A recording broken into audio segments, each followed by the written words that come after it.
aset itu adalah sesuatu yang bisa dimiliki secara pribadi. Kalau akses adalah sesuatu kesempatan yang bisa dimanfaatkan secara bersama-sama. Orang miskin di desa kebanyakan punya aset nih, walaupun tanahnya sempit atau rumahnya gubuk, minimal punya dirinya sendiri.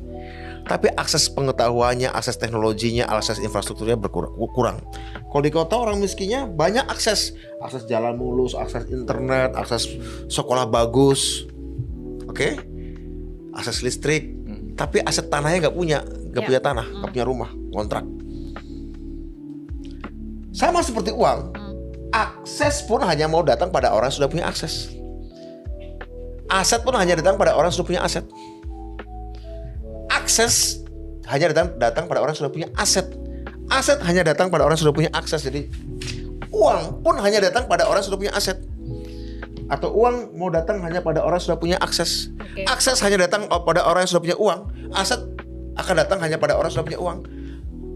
Kalau kayak gitu, ini kan lingkaran setan. Itu ada yang bilang kan, yang kaya makin kaya, yang miskin makin miskin. Nah, itu kira-kira bahasa sederhananya. Pak Prabowo ingin putus ini. Ingin putus ini. Makanya orang miskin dikasih akses pendidikan berkualitas, namanya sekolah rakyat.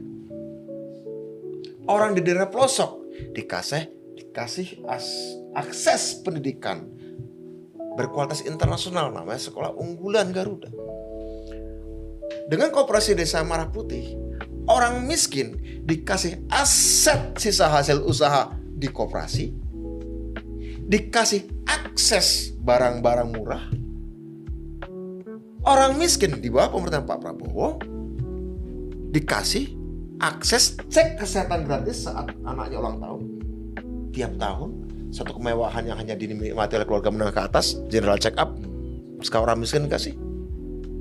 Orang miskin dikasih akses untuk anaknya makan tiap hari. Ibu-ibu yang hamil dikasih akses agar ada asupan gizi untuk janin di bayinya. Dan untuk masing-masing alasan itulah Pak Prabowo mau dijatuhkan. Wow.